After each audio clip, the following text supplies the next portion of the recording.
सर्व नागरिकांना व ऑटो चालकांना मी आवाहन करू इच्छितो की आजपासून उदगीर शहरामध्ये जे ऑटो चालक आहेत त्यांच्यावर पोलीस प्रशासनामार्फत कडक मोहीम राबवण्यात येत आहे. त्यामध्ये प्रामुख्याने सर्व ऑटो चालकाकडे ड्रेस कोड असणं महत्त्वाचं आहे.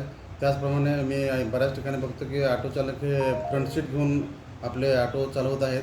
त्यावरही आम्ही यापुढे कारवाई करणार आहे. त्याचप्रमाणे सर्व ऑटो चालकांनी सुद्धा आपल्याकडे जे ऑटो संदर्भात जे डॉक्युमेंट्स आहेत ते डॉक्युमेंट्स जवळ बाळगणं आवश्यक आहे, की ज्यामध्ये ऑटो चालकाचं लायसन्स असणं जरुरी आहे, त्याच्याकडे फिटनेस सर्टिफिकेट आवश्यक आहे आणि जे RTOने जे नियम दिलेले आहेत त्या नियमाप्रमाणे जे डॉक्युमेंट्स आहेत ते डॉक्युमेंट्ससुद्धा आम्ही आजपासून तपासणी करत आहे.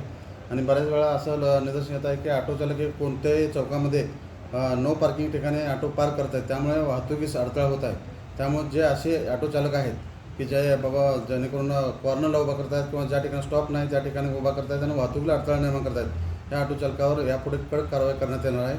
आणि ज्या ऑटो चालकांना मी या माध्यमातून विनंती करत आहे की ऑटो चालक हे बरेच नागरिकांकडून जास्त पैशाची मागणी करत आहे. ज्या ठिकाणी RTOने जे नियम ठरवून दिलेले आहेत त्याप्रमाणे त्यांनी नागरिकांकडून पैशाची मागणी करावी किंवा त्यांचे ऑटोचे भाडे घ्यावे.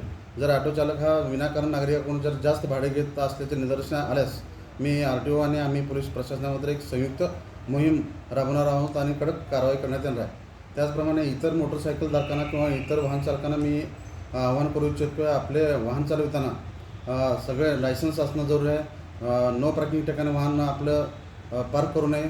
त्याचप्रमाणे आम्ही पोलीस प्रशासनामात्र गेल्या 4-5 दिवसापासून ड्रंक अँड ड्राईव्हची सुद्धा मोहीम राबवण्यात येत आहे.